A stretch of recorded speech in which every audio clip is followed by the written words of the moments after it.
Good morning. This one's going to be definitely branching out further than what I have been doing, but it's definitely what I wanted to do. So, essentially, I have a 3D printer, and I have been printing things for my mother's school children, and now she wants, I guess, a massive order. So that's what this entire video is going to be about, since it's actually going to take me about the entire day to do this.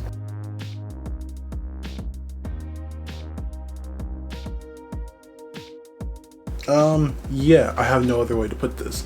Only thing is, I'm trying to decide exactly which print to do, because I'm on Thingiverse, so this is where I get most, if not all, of the ones I don't design myself. It's actually a great website if you want to get into 3D printing or 3D modeling, because you can just download them, tweak them however you want.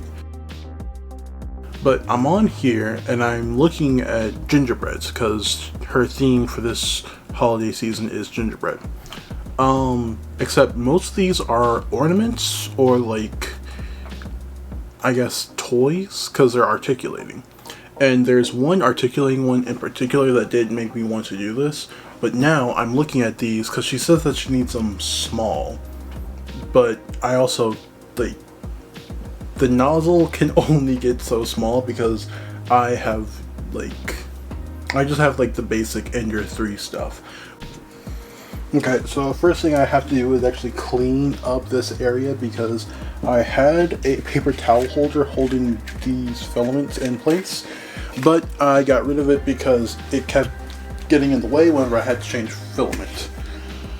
So, slight issue there, mostly because I now no longer have a place to store it, but it's also kind of whatever.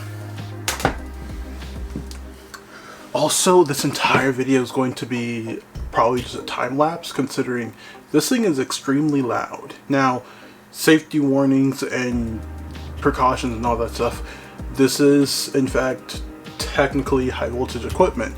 This is heated equipment. This can in fact cause fires if not properly used or regulated or monitored. I am doing all those stuff. I take proper safety precautions. Do not do this at home unless you know what you're doing. I am an amateur that does know what they're doing, and yada yada yada.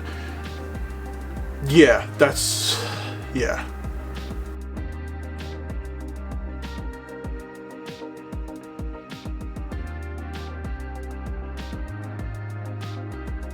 Okay, so this is the first gingerbread that I was looking at that actually made me think this was a good idea.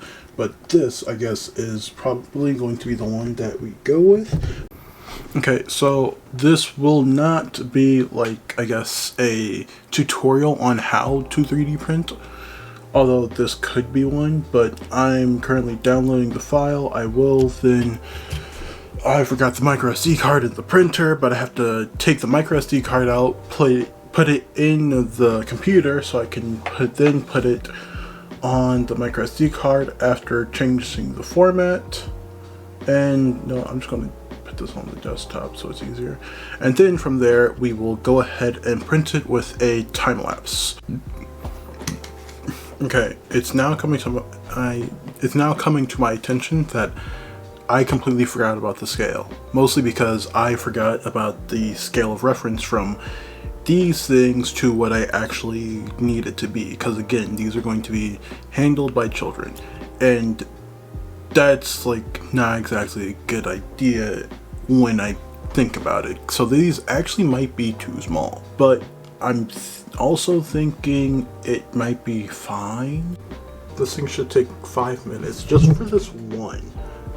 I mean, honestly, first of all, can I just say that's cool, but also a bit concerning, because how small is this thing? Now I think about it, I probably should have waited to turn that on before filming, but I went ahead. I'm doing a test print.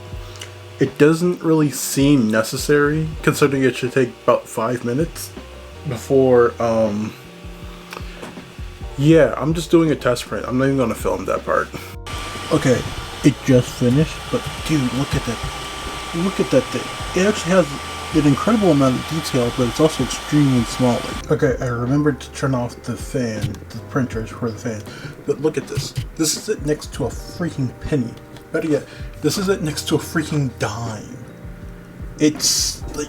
So my mom did say to print it to the size of my thumb personally. Well, Chris, she said smaller than my thumb. The thing is, I have much larger hands in relevance to her, and I think that we're both forgetting exactly how small things can get whenever you just compare them to the size of a thumb. But hopefully I can get it in a safer manner. Okay, so I went ahead, increased its size, doubled it actually. It's gonna take about 4 times the amount of time, but hopefully it actually is better. So got 40 millimeters, taking about 20 minutes.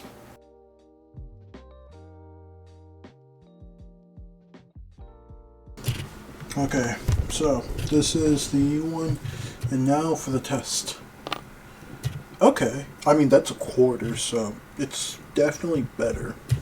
Okay, I thought I'd sit down for this part, but I feel like it's actually okay for it to be this size because I'm not exactly sure what kinds of coin. Actually, I should probably just look this up. Let's see. What is the common? So, most common coin to swallow. Coins. Dime, penny, nickel, quarter. Okay. So apparently all of them. This is fine because it's slightly larger than a quarter. So I feel like that's perfectly fine. So set it off. Let's see how well this does. Apparently slightly larger than a quarter is the perfect size. So what I need to do now is take into consideration this is 2 grams of filament. 2 grams just about. Can I put it in frames? Yeah. And this was the first one, so that's actually a very significant difference. If I can, yeah, there we go, focus, nice. So double the size, double the amount of filament. That's actually something to take into account, but at the same time, the detail of this first one, can I get it to, yeah, there we go, please. Okay, no, that's probably gonna be the best I get. But the detail of this first one is actually immaculate. And my fingers are too big, and I think that these were like originally supposed to be ornaments. Probably not gonna do that, but with this one, these bigger ones, you definitely can. But yeah, now I just have to make a baking sheet of the larger ones and then hope that it can print within the day. So because the printer is loud, this probably will be the last clip that you see me talking to you today.